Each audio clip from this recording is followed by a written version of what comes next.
have some things. It is now finally time for an upgrade in this box. I have a lot of things, and hopefully by the end of this my setup should look a lot different than this.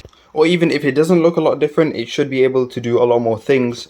Or if the aesthetics don't change much, at least it should function a lot better. So you know what, that means after 3-4 years, this monitor has to go. This is just... yeah, it's just not going to do it anymore. There are a lot of things in this box. And I've taken out most of the stuff and sneakily hidden it behind so you can't see. But finally, after so long, I'm upgrading the monitor to a 24-inch, 165Hz gaming display. It's about time. This is from Cruri. I'm not 100% sure how you pronounce that, but this is the 24E4 model. So it's a VA display and it should be very good. Finally, I can use HDMI, DisplayPort, all that stuff. It doesn't have any speakers, even though you can use audio, although it does have a headphone jack and quite a lot of things to it. I'll explain a lot more about it as we move on, but first I need to... okay, there we go. Right, time to move this out of here. Well, sort of. I might use this as a secondary display, I'm not 100% sure yet, but I can easily lift this up. Well, sort of. I have this cable. The webcam has to go first. This monitor is about like £60 or something. I wouldn't recommend it because it only comes with 2 outputs, that being, or inputs rather. It only comes with 2 ports, that being DVI and VGA, both very outdated now. And my graphics card does not support either VGA or DVI, so I've had to use the HDMI there. And this behemoth of an adapter, so it's HDMI to DVI connector. And just been like that.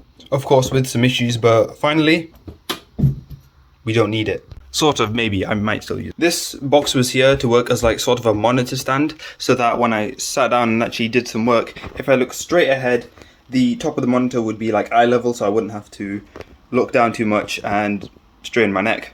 But we do not need this anymore, so this can also... looks about right. Now you may have noticed that I have not unboxed this monitor yet, and that is because it is already unboxed. That's because this monitor did arrive 2 weeks ago, and funny story, this actually isn't the monitor that I ordered. So the model that I ordered was 24E3 and this is 24E4. So I sent it back and ordered it again. And then it came back with the 24E4. This monitor has already been here for a week and I got too excited and I already unboxed it and started using it, and it is very nice. However, this isn't the monitor I ordered. So originally I ordered the 24E3 model, which is an IPS panel instead of VA. To me, I think the difference is quite a lot, and I prefer IPS over VA just because there's none of that ghosting when you move around in low FPS and so on. But they sent the 24E4 model, which is VA. So then I sent it back and ordered it again, that being the IPS. And they sent the same one back again. So now I'm kind of just stuck with this, and yeah, it's not what I ordered, but it's similar enough. You know what, I'll just deal with it. But as mentioned before, this is 24 inches as opposed to 22. The stand is a lot more stable, and if I spin the monitor around, which is decently light, there is HDMI and DisplayPort, so up-to-date connectors. There is also audio out for headphones and power. Although I didn't entirely build it, I didn't take off the peel.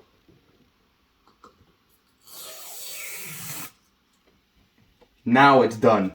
Also, another thing is that I like the options here for like dedicated power button and menu options, but that will be more for an in-depth review. That will be more for an in-depth review. So make sure you like and subscribe if you want to see that. So hooray, new monitor, great. But we need to connect it, and also there are a few things that I want to change up. First of all, this blue cable, it has to go. So this will stay here, and instead I've ordered a black one, so my system doesn't look very mismatched and ugly, I guess. It's easy, you just connect it like that, and now this works. Also now it just looks 50 times cleaner. I think alone the USB would probably help. But now something that you don't see, but something that I really needed and wanted, is one of these. Now this is great because the cable is 2 meters, so if I want to reuse it maybe for outside or not for my system anymore, then I have the extra cable length. It comes in black, so it fits my system mostly, and there isn't just awkward white and blue cables. And the main thing is that it comes with individual switches, so that you don't waste extra power powering your PC, monitor, and etc. all that stuff. So this will be a nice power saving utility. So this is how I had it before. The power extender just goes up in here, and you can't see it because of the camera, but there is a little piece of wood that stops it from falling over, and also just keeps it up there. Keeps the cable management nice and tidy, except this part, which yeah, I'll figure something out later. Okay, definitely it does fit, but I don't think it would be wise to keep this there. Maybe instead I should put this on the floor, and just not here because my feet's gonna go here. Maybe actually along the side like this, because the whole reason of buying this is that it has individual switches, and it would not make any sense to not use them and make it extremely hard to get to them. I would know this because my chair literally goes here. I've had to take it out of frame, but my chair literally goes here, and every time I would want to put a plug maybe for my laptop, which my old monitor is on. Oh, there we go. If I want to use my laptop and want to keep it here and charge it and stuff, I would have to move my chair, and yeah, you can imagine how hard it would be to get a plug in there. So maybe some zip ties could be appropriate for here. I'll figure something out. First, this has to go. So you just take it out like that, and this drawer does open, and I don't think it's as easy, but I need to get rid of all the plugs individually, and then I can just slide this through. Oh, I completely forgot what this looked like, and yeah, it's just one of these. Now, upgrade. Okay, so I've just plugged it in, and I don't know if you can hear it, but there's a slight rattling sound when I shake it, or if I move it around here. Can you hear it? I'm not sure what it is, but hopefully this doesn't blow up, and I don't think it has a warranty or anything, but we'll see. I might have to ditch the plan of keeping it here, even though it is literally the perfect size, and I think it might just be better if I leave it up in the top, because that also fits, but then I can't access the switches as easily. Although I can access them still. Okay, finally I've settled on something like this. This probably will change, and overall the setup may change as well. I might put this power strip up there, but for now I'm kind of happy with this design where I can access all the switches very easily, and yeah, it just seems very good. Oh, by the way, this brick is for the monitor.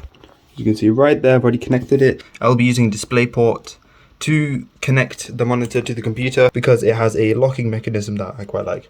Also, to get 165 Hz, you need to use DisplayPort. I think HDMI is limited to 144. I could be wrong, but in the manual that's what it says so. Also, one final thing that I've gotten is this. It's a wattage reader. So what you do is you plug whatever it is. So say for example, the socket to your computer's power supply in here, and it'll give you a wattage reading. So here it tells you the watts, how long it's been running for, and also you can set the cost, which is also very nice. If you mess around with technology a lot, I recommend that you definitely get one of these. It's very nice to know how much your system as a whole is using, and especially now with energy prices going really high, these are very useful. Generally, I plug it into the power extender because I like to see how much my system is using as a whole.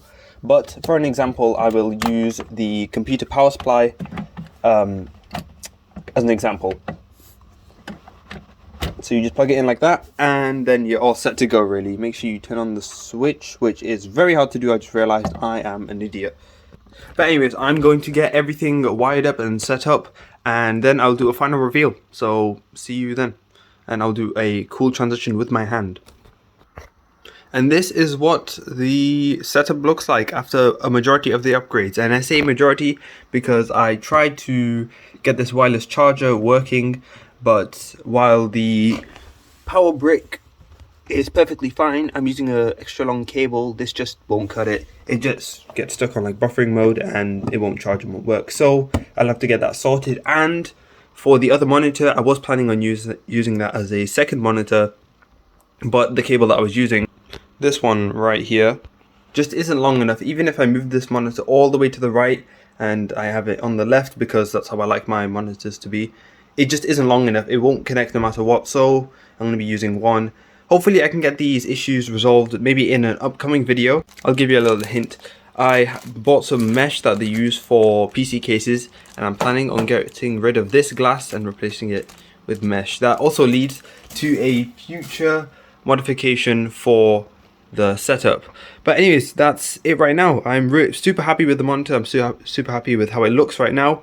I am aware that the cable management looks like complete rubbish right now. Oh, there's the wattage reader right there. I'm aware the cable management is bad, but I promise I'll get that sorted. Anyways, that's it for this video. If you like this video, make sure you like it. And if you really like this video, then subscribe. Hopefully you enjoyed watching this video, and I will see you in the next video, I guess. Okay, that's it for this video. Okay, bye.